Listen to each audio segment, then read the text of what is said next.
हमारे श्री गोविंद भार्गवत जी हमसे जुड़े हैं और मैंने बहुत आपके भजन सुने। आपका बड़ा सुरीला कंठ है और सरस्वती आपके कंठ में विराजमान है, बहुत प्यारा गाते हैं। बल्कि राधा नाम की धुन मैं बहुत बार सुनता हूँ आपकी आवाज़ में, बहुत प्यारी लगती है। तो आप जुड़े हैं, तो आप तो जानते हैं टीवी में आपके कार्यक्रम आते रहते हैं, लेकिन वर्तमान में आपको संसार से बिल्कुल वैराग्य हो चुका है और इस समय टीवी में अपने कार्यक्रम नहीं दे रहे हैं। लेकिन फिर भी टीवी चैनल अपनी मर्जी से आपके भजन परेशान होते रहते हैं, टीवी दिखाते रहते हैं।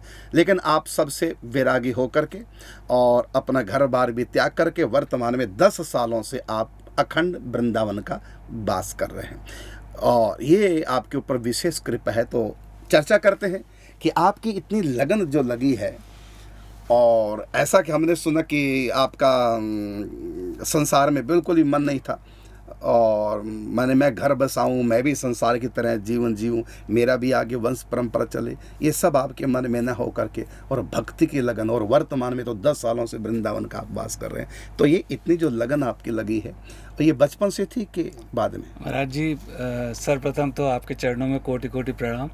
महाराज जी, सर्वप्रथम हमारी माँ और पिताजी दोनों बहुत भक्त थे और माँ ने ही हमको छोटे से बालक को भजन गाना सिखाया। अच्छा। और जैसे कि कहते हैं कि माँ गुरु होती है, तो माँ ने ही इस लाइन में हमको भेजा। और शुरू से मैं, क्योंकि आर्टिस्ट रहा हूँ, क्रिएटिव रहा हूँ, तो जो मेरी बनाई हुई छवियाँ भी हैं ठाकुर जी की, श्री जी की बनाते हैं और कुछ नहीं बनाते।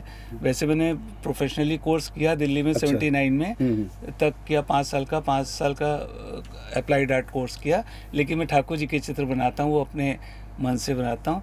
और कभी आप जब पेंटिंग भी कर लेते? पेंटिंग जब आप आएंगे तो आपको दर्शन कराएंगे, आपको लगेगा कि ये असाधारण है। तो महाराज जी, माँ ने हमको भजन गाना सिखाया और माँ बाबूजी के साथ हम शुरू से बरसाने आते थे। जब हम 5-6 साल के थे तो लाडली दास जी के आश्रम में रुकते थे और वहीं मामा जी भी आ जाते थे, बक्सर वाले मामा जी, वैरागी बाबा सब आते थे और वहाँ खूब संकीर्तन करते थे। अच्छा। तो लाडली दास आश्रम में मैं छोटा सा था, 6 साल का। तो उस समय में जब राधा राम जी का अम्मा जी से सीख के और भजन गाता था तो सबको बड़ा आनंद आता था। अच्छा, ये जो आप इतना सुंदर आप गाते हैं, और ये आपने कहीं से संगीत की शिक्षा ली के गॉड गिफ्ट है? जी महाराज जी, थोड़े कुछ दिन मैंने क्लासिकल सीखा। वो पंडित काशीनाथ बोडस जी सिधार गए, अभी नहीं है, तो उनसे मैंने 3 साल तक विधिवत पूरा सीखा और अच्छे ढंग से सीखा। तो बड़े प्रसन्न होते थे। तो उसके बाद से फिर महाराज जी सारेगामा आता था, उसमें भी सिलेक्शन हो गया था। लेकिन ठाकुर जी की मर्जी थी, ठाकुर जी की मर्जी ये थी कि गए नहीं इधर ही। जी महाराज, ये गए भी और लौट भी आए, क्योंकि ठाकुर जी की तो मंशा ये थी कि अच्छा, हमको शुरू से महाराज जी वृंदावन की बहुत लगन रही है। तो शुरू में हम लोगों ने ज़मीन भी ले ली और कुछ कर लिया इंतजाम की जाएंगे तो रहें। तो ठाकुर जी ने सुन ली। और महाराज जी, सबसे बड़ी बात बताया आपको कि सब श्री जी की कृपा है, उसके बगैर, क्योंकि गायन के हिसाब से तो महाराज जी हमसे अच्छे गाने वाले हजारों लाखों गली गली पड़े, लेकिन श्री जी की कृपा से मेरे को आपके कंठ में बहुत संतों का, जी संतों का बड़ा आशीर्वाद मिला महाराज जी। और संतों की वजह से ही मैं पूरे विश्व में इतना प्रसिद्ध हो गया। बहुत अच्छा। तो वर्तमान में आप वृंदावन में रह रहे हैं और बिल्कुल पास ही, दूर नहीं है, आप तो डेली आ सकते हैं। जी, मैं डेली आऊँगा। और अभी सबके सामने मैं बोल रहा हूँ कि आपको पहले पधारना पड़ेगा मेरी बनाई हुई छवियाँ देखने के लिए और हमारे ठाकुर जी के दर्शन करने के लिए। बिल्कुल, ठाकुर जी इंतजार करेंगे आपका। महाराज जी 2-3 साल हो गए। तो एक तो सुबह से सेवा उनकी होती है, रात में शयन और मैं ही करता हूँ, तो इसलिए उनको भी छोड़ के। अच्छा, आप अकेले बात कर रहे हैं कि और भी कोई साथ? आप वो हमारे बड़े भैया हैं, गोपाल भैया, और हमारी बड़ी भाभी हैं, सबसे बड़ी भाभी वो। तो ये जो भी समझे, बड़े भाई सब जल्दी चले गए थे और छोटी भाभी हमारी गोपाल भैया की मिसेज भी चली गई थी, मैंने विवाह नहीं किया, तो हम तीनों ही लोग रहते हैं। अच्छा, कानपुर में आपका घर है, परिवार पैतृक है सब जी।